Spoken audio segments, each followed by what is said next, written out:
नमस्कार, स्वागत है आप सभी का सुबह 9 बजे की तमाम अहम खबरों के साथ। मैं हूं प्रीति। शुरुआत हेडलाइंस के साथ। अमेरिका रूस में बढ़ा तनाव, 755 अमेरिकी राजनयिकों को रूस छोड़ने का आदेश। राष्ट्रपति पुतिन ने कहा रिश्ते जल्द नहीं होंगे सामान्य।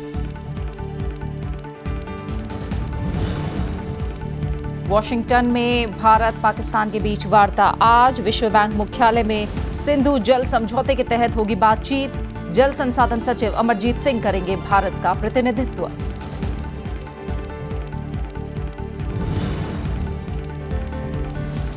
आतंकी फंडिंग के खिलाफ एनआईए की छापेमारी। अलगाववादी नेताओं के सहयोगी देवेंद्र सिंह बहल के ठिकानों से दस्तावेज बरामद। सैयद अली शाह गिलानी के बेटों को सम्मन।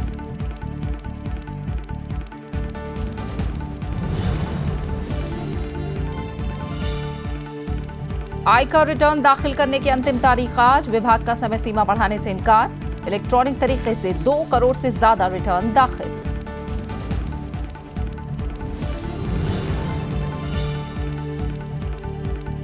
बिजली गिरने से ओडिशा में 11 लोगों की मौत। झारखंड में 3 की गई जान। भूस्खलन के बाद जम्मू श्रीनगर हाईवे बंद, रोकी गई अमरनाथ यात्रा।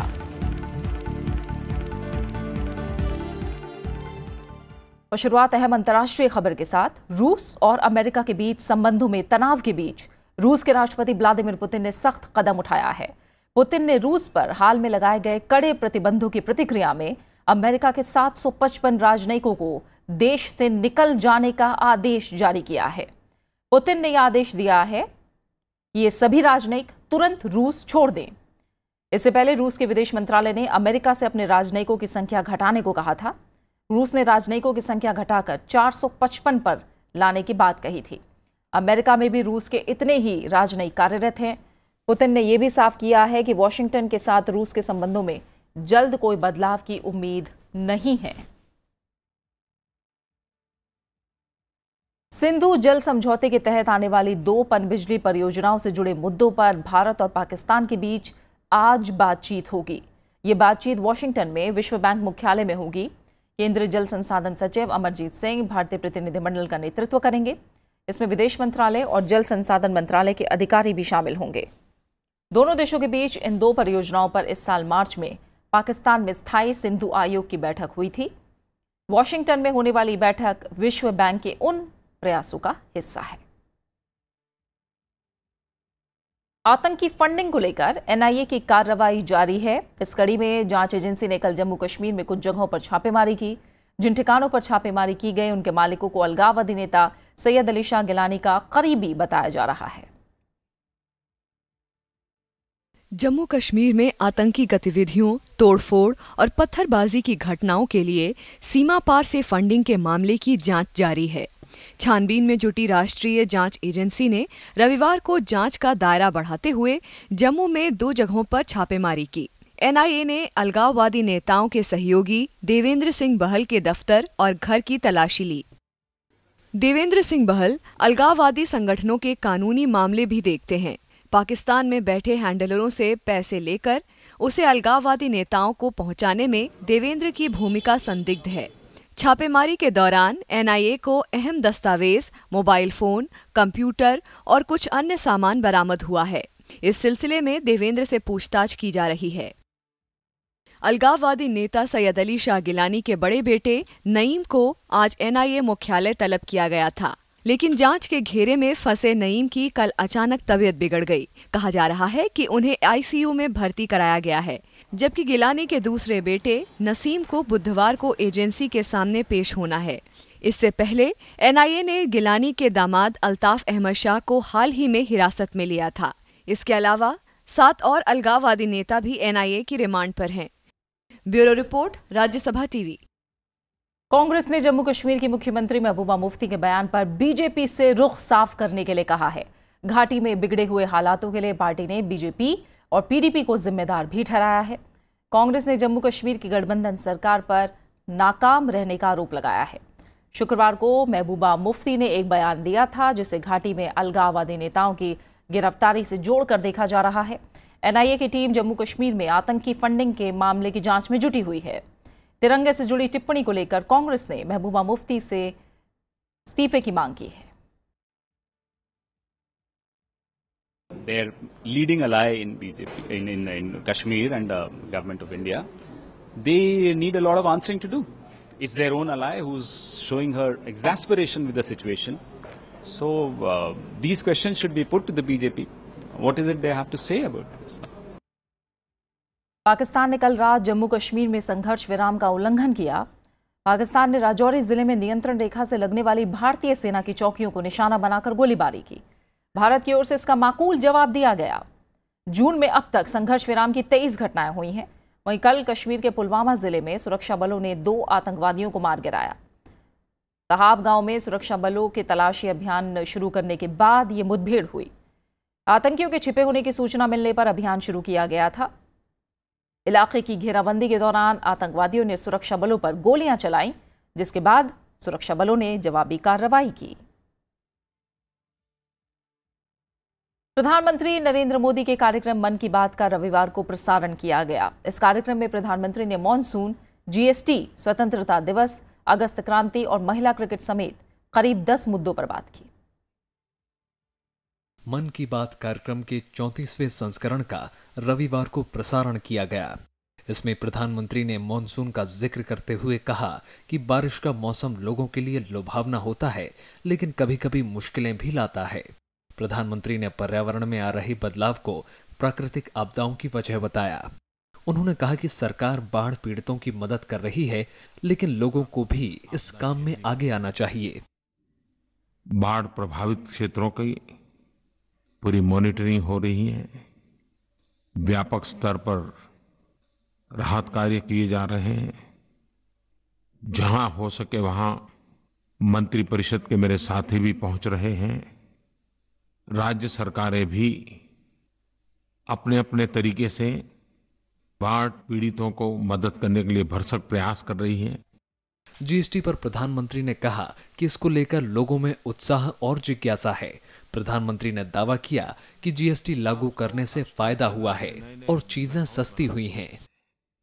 जीएसटी, जिसे मैं गुड एंड सिंपल टैक्स कहता हूं, सचमुच उसने हमारे अर्थव्यवस्था पर एक बहुत ही सकारात्मक प्रभाव और बहुत ही कम समय में उत्पन्न किया है। इतने बड़े विशाल देश में उसको लागू करना और सफलतापूर्वक आगे बढ़ना, ये अपने आप में सफलता की एक बहुत बड़ी ऊंचाई है।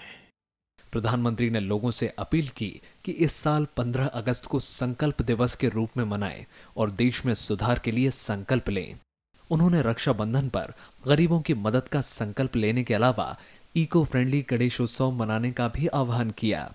प्रधानमंत्री ने महिला क्रिकेट टीम को विश्व कप के फाइनल तक पहुंचने को बड़ी उपलब्धि बताया। Bureau report, Rajya Sabha TV. मन की बात कार्यक्रम को लेकर कांग्रेस ने कहा है कि प्रधानमंत्री एक तरफा संवाद में यकीन करते हैं। पार्टी का कहना है कि अब मन की बात का कोई मतलब नहीं रह गया है, क्योंकि सरकार बीते 3 साल से कुछ नहीं कर पा रही है। वहीं बीजेपी ने आरोपों को गलत बताया है। मेरे प्यारे देशवासियों, नमस्कार। कांग्रेस ने कहा है कि प्रधानमंत्री नरेंद्र मोदी के मन की बात अब लोगों को नहीं भा रही है। पार्टी नेता पवन खेड़ा ने कहा कि प्रधानमंत्री को अब बातें छोड़कर जनता के मुद्दों को सुलझाने के लिए कदम उठाने चाहिए। खाद्य पदार्थों के बढ़ते मूल्य, माफ कीजिएगा, आप कहते रहिए कुछ भी, लोगों की जेब और लोगों का पेट झूठ नहीं बोलता। उन्हें वो आवाज भी आती है। आपके मन की आवाज से कहीं ज्यादा तेज है वो आवाज।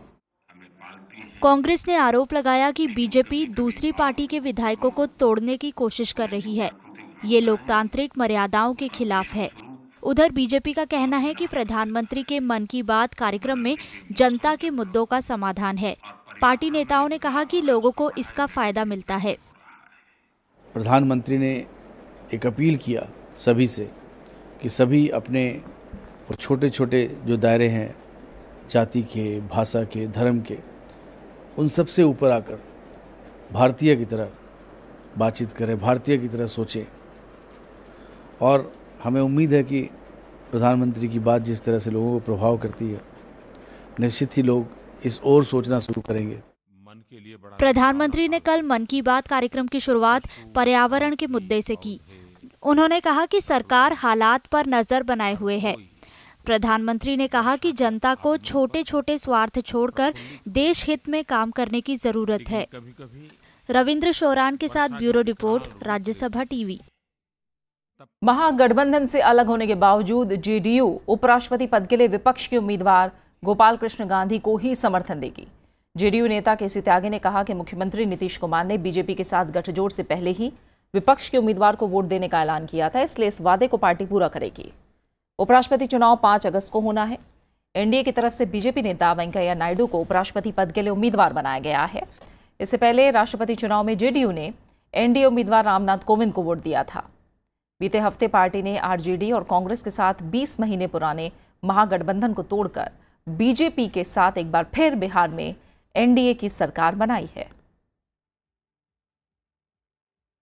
केंद्रीय मंत्री जुएल ओरांव ने कहा है कि अगर उन पर चुनावी खर्च को लेकर आरोप साबित हुए तो वो पद से इस्तीफा दे देंगे। रविवार को जुएल ओरांव ने कहा कि वो किसी भी जांच का सामना करने के लिए तैयार हैं। बीजेडी के आरोपों को उन्होंने राजनीति से प्रेरित बताया। राज्य सरकार को निशाने पर लेते हुए जुएल ओरांव ने कहा कि पहले मुख्यमंत्री नवीन पटनायक को इस्तीफा देना चाहिए, क्योंकि उनके खिलाफ प्राथमिक जांच में साबित हुआ है कि 2014 के चुनाव में उन्होंने फर्जी हलफनामा दर्ज कराया था। दरअसल शनिवार को बीजेडी ने केंद्रीय मंत्री पर चुनाव आयोग के पास फर्जी हलफनामा जमा कराने का आरोप लगाया था। पार्टी का आरोप है कि हलफनामे में चुनाव खर्च को लेकर गड़बड़ी की गई। जुएल ओरांव ओडिशा से एकमात्र बीजेपी सांसद हैं। लोकसभा में आज देश में अत्याचारों और भीड़ के जरिए हिंसा में जान से मारने की कथित घटनाओं से पैदा हालात पर चर्चा होगी। कांग्रेस की तरफ से मल्लिकार्जुन खड़गे और तृणमूल कांग्रेस की तरफ से सौगत रॉय चर्चा की शुरुआत करेंगे। चर्चा नियम 193 के तहत होगी। पिछले हफ्ते भी कांग्रेस समेत विपक्ष ने इस मुद्दे पर संसद में बहस की थी। राज्यसभा में इस मुद्दे पर पहले ही चर्चा हो चुकी है। विपक्ष इस तरह की घटनाओं पर चिंता जता चुका है। साथ ही उसने सरकार से उचित कार्रवाई की मांग की है। केरल में आरएसएस कार्यकर्ता की हत्या के मामले में राज्यपाल पी सदाशिवम ने रविवार को मुख्यमंत्री पिनराई विजयन और पुलिस महानिदेशक लोकनाथ बेहरा को तलब किया है। मुख्यमंत्री और डीजीपी ने राज्यपाल को मामले में उठाए गए कदमों की जानकारी दी। पुलिस ने अब तक हत्या से जुड़े 7 लोगों को गिरफ्तार किया है। राजेश नाम के आरएसएस कार्यकर्ता की शनिवार देर रात तिरुवनंतपुरम के नजदीक हत्या कर दी गई थी। रविवार को एक दूसरी घटना में एक आरएसएस कार्यकर्ता पर अज्ञात लोगों ने हमला कर दिया, जिसमें वो घायल हो गए। केंद्रीय गृह मंत्री राजनाथ सिंह ने मुख्यमंत्री विजयन से फोन पर बात करके केरल में राजनीतिक कार्यकर्ताओं पर हमले को लेकर चिंता जताई है। गृह मंत्री ने कहा कि लोकतंत्र में राजनीतिक हिंसा अस्वीकार्य है। इस बीच बीजेपी की राज्यव्यापी हड़ताल का कल व्यापक असर देखने को मिला। सरकारी निजी बसें सड़कों से नदारद रहीं, दुकानें और व्यावसायिक प्रतिष्ठान बंद रहे। कुछ हिस्सों में पथराव की खबरें भी हैं। और खबरें जारी हैं, लौट रहे हैं एक छोटे से ब्रेक के बाद।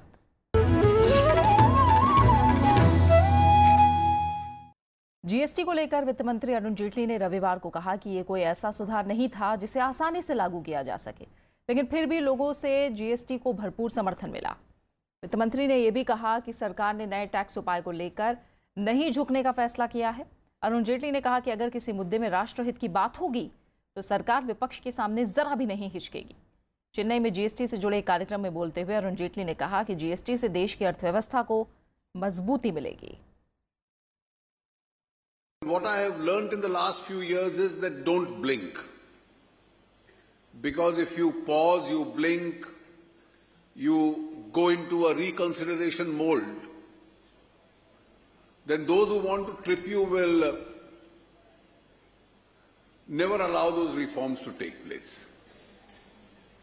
2016-17 का आयकर रिटर्न दाखिल करने की आज आखिरी तारीख है और इसमें किसी तरह की ढील देने का कोई प्रस्ताव नहीं है। वित्त मंत्रालय से जुड़े एक वरिष्ठ अधिकारी ने इस बात की जानकारी दी। विभाग के पास इलेक्ट्रॉनिक रूप से पहले ही 2 करोड़ से ज्यादा रिटर्न दाखिल किए जा चुके हैं। विभाग ने करदाताओं से समय पर रिटर्न दाखिल करने की अपील की है। करदाताओं को आयकर रिटर्न भरने के लिए 1 जुलाई से आधार नंबर को पैन कार्ड से लिंक कराना भी अनिवार्य कर दिया गया है। विभाग ने आईटीआर में करदाताओं से नोटबंदी के दौरान पिछले साल 9 नवंबर से 30 दिसंबर के बीच बैंकों में 2 लाख रुपए या उससे ज्यादा कैश कराने की भी जानकारी मांगी है। इसके अलावा विभाग ने आयकर रिटर्न में नोटबंदी के दौरान 500 और 1000 रुपए के अमान्य घोषित किए जा चुके नोटों के जमा कराने की भी जानकारी मांगी है। ओडिशा के भद्रक, बालासोर और केंद्रपाड़ा जिलों में कल बिजली गिरने से 11 लोगों की मौत हो गई और 8 लोग घायल हुए हैं। वहीं जाजपुर में बाढ़ की चपेट में आने से 3 लोगों की मौत हुई है और इसके बाद यह आंकड़ा 7 हो गया। हालांकि ब्रह्मणी नदी का पानी उतरने से लोगों को कुछ राहत मिली है। झारखंड के 2 जिलों में भी कल बिजली गिरने से 3 लोगों की जान चली गई। उधर पश्चिम बंगाल में पानी कम होने से हालात बेहतर हुए हैं। राज्य में 21 जुलाई से अब तक बारिश से जुड़ी घटनाओं में 34 लोगों की मौत हो चुकी है। मध्य प्रदेश में नर्मदा बांध का जलस्तर बढ़ गया है, जिससे आसपास के जिलों में पानी भरने का खतरा है। प्रशासन ने लोगों को 31 जुलाई तक ऐसे इलाकों से निकलने के लिए कहा है। इधर हिमाचल प्रदेश के अलग अलग जिलों में भारी बारिश के चलते 4 लोगों की मौत हो गई। भूस्खलन की कई घटनाओं की वजह से श्रीनगर जम्मू राष्ट्रीय राजमार्ग बंद है। अमरनाथ यात्रा फिलहाल रोक दी गई है। देश के कई राज्यों में भारी बारिश और बाढ़ से लोग बेहाल हैं। राजस्थान, गुजरात, पश्चिम बंगाल, ओडिशा समेत कई राज्यों में जनजीवन अस्त व्यस्त है। भूस्खलन की कई घटनाएं हुई हैं। राजस्थान के दक्षिणी पश्चिमी जिलों में स्थिति सुधरने लगी है, लेकिन कई दूसरे इलाकों में तेज बारिश का दौर जारी है। राजस्थान में 22 जुलाई से अब तक 17 लोगों की जान चली गई। प्रधानमंत्री नरेंद्र मोदी कल असम में बाढ़ के हालात की समीक्षा करेंगे। देश के कई हिस्से भारी बारिश के बाद आई बाढ़ से जूझ रहे हैं। राजस्थान, गुजरात, पश्चिम बंगाल, ओडिशा और उत्तर प्रदेश में बारिश और बाढ़ से जान माल की भारी हानि हुई है। भारी बारिश से फसलों को भारी नुकसान हुआ है।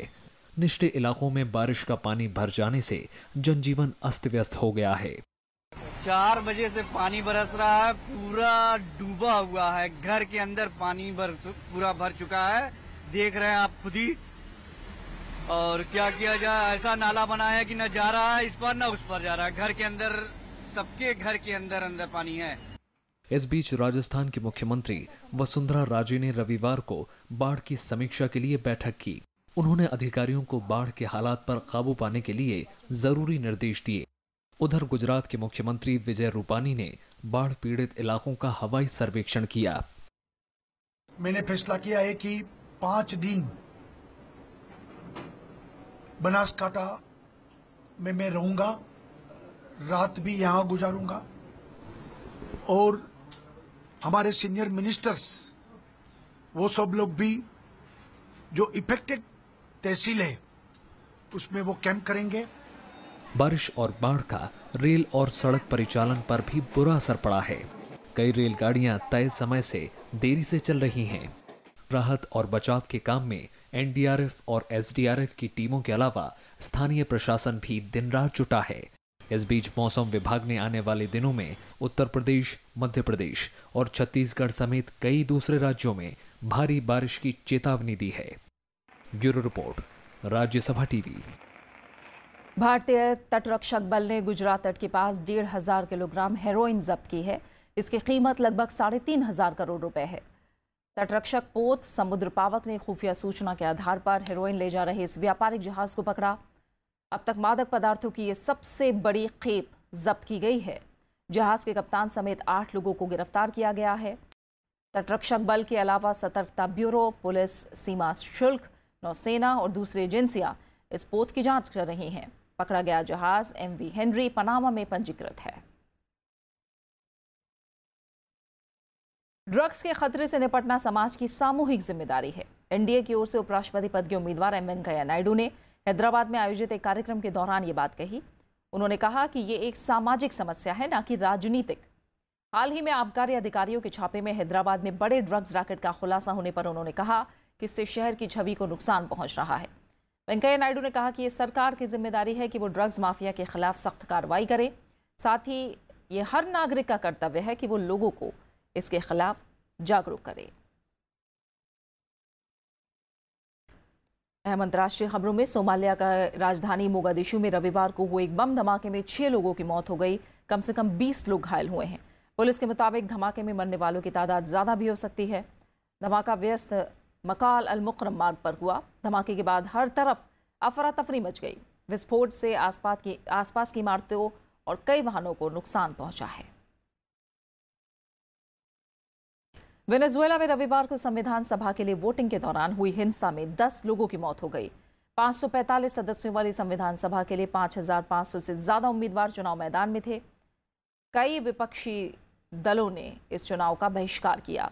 विपक्ष का आरोप है कि इस चुनाव के जरिए राष्ट्रपति विपक्ष के बहुमत वाली कांग्रेस को भंग करना चाहते हैं। संविधान के प्रस्ताव के विरोध में पिछले लगभग 4 महीनों से वेनेजुएला के अलग अलग हिस्सों में विरोध प्रदर्शन हो रहे हैं। हिंसक प्रदर्शनों में 122 से ज्यादा लोगों की जान जा चुकी है। करीब 2000 लोग घायल हुए हैं। इस दौरान कई लोगों को गिरफ्तार भी किया गया है।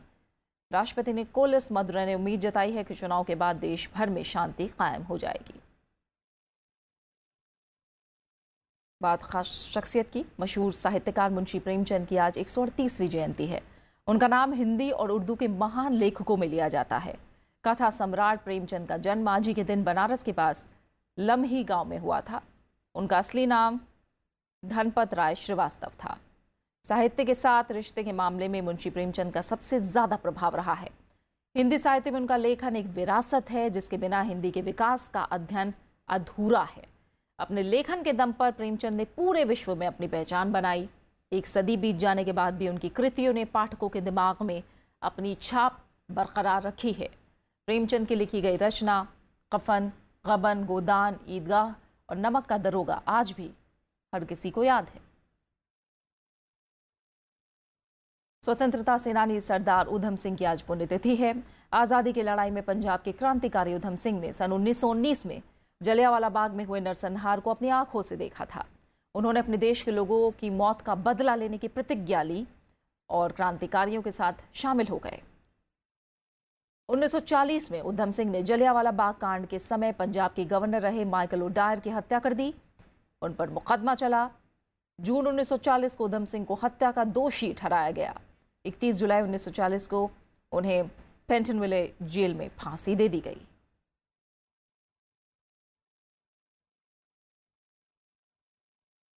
सुरों के बेताज बादशाह मोहम्मद रफ़ी, जिनके बारे में जितना भी कहा जाए उतना कम है, आज उनकी पुण्यतिथि है। मोहम्मद रफ़ी की आवाज़ उनके गानों की तरह अमर है। ब्लैक एंड वाइट फिल्मों का दौर रहा या रंगीन फिल्मों का आगाज़, रफ़ी साहब की आवाज़ का जादू दिन ब दिन बढ़ता ही गया। आइए नजर डालते हैं उनके सफ़र और बेहतरीन नगमों पर। 14वीं का चांद हो या आफ़ताब हो। शहनशाह तरन्नुम मोहम्मद रफ़ी नन्ही सी उम्र में ही मालूम पड़ गया था कि इनकी आवाज सबका दिल जीतने वाली है। आगे चलकर ये इंडस्ट्री के बड़े गायकों में शुमार हुए। मधुबन में राधिका नाचे रे। रफ़ी साहब 1944 में मुंबई पहुंचे, लेकिन उनका सफर संघर्ष भरा रहा। यहाँ उन्हें महान गायक जीएन दुरानी के साथ गाना गाने का मौका मिला। लेके पहला पहला प्यार भर के आंखों में खुमार जादू नगरी। इस बीच उनकी मुलाकात हुई नौशाद साहब से, जिनके साथ रफ़ी साहब ने बतौर कोरस सिंगर काम किया। लेकिन नौशाद साहब को पता था कि एक दिन ये लड़का कमाल करेगा। दिल पर हुआ ऐसा जादू, तबीयत मचल मचल गई। धीरे धीरे हर बड़े हीरो की आवाज रफ़ी साहब ही बने, चाहे वो दिलीप कुमार हो या फिर देवानंद। हर बड़ा संगीतकार रफ़ी साहब के साथ काम करना चाहता था। तेरी प्यारी प्यारी सूरत को किसी की नजर ना लगे, चश्मे बद्दू सर जो तेरा चकराए या दिल डूबा जाए, आजा प्यारे पास हमारे, काहे घबराए काहे घबराए। फिर एक दिन ऐसा भी आया जब रफ़ी साहब इस दुनिया को अलविदा कहकर चले गए। आज जब भी कभी रफ़ी साहब का ख्याल आता है तो जहन में सबसे पहले यही तराना बजता है। हाँ तुम मुझे यूं बुला न पाओगे, ब्यूरो रिपोर्ट, राज्यसभा टीवी। सुनोगे गीत मेरे संग संग तुम भी गुनगुना। और अब आखिर में हेडलाइंस।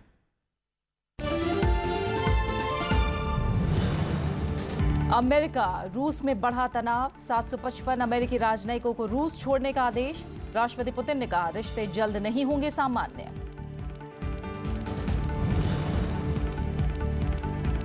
वॉशिंगटन में भारत पाकिस्तान के बीच वार्ता आज। विश्व बैंक मुख्यालय में सिंधु जल समझौते के तहत होगी बातचीत। जल संसाधन सचिव अमरजीत सिंह करेंगे भारत का प्रतिनिधित्व।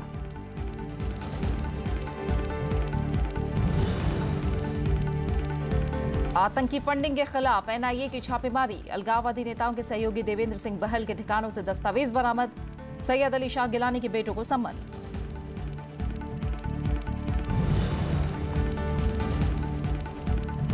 आयकर रिटर्न दाखिल करने की अंतिम तारीख आज। विभाग का समय सीमा बढ़ाने से इनकार।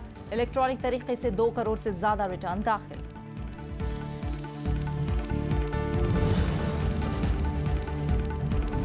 बिजली गिरने से ओडिशा में 11 लोगों की मौत। झारखंड में 3 की गई जान। भूस्खलन के बाद जम्मू श्रीनगर हाईवे बंद। रोकी गई अमरनाथ यात्रा। और इसी के साथ फिलहाल सुबह 9 बजे की खबरों में मेरे साथ इतना ही। आगे देखिए मीडिया मंथन। नमस्कार।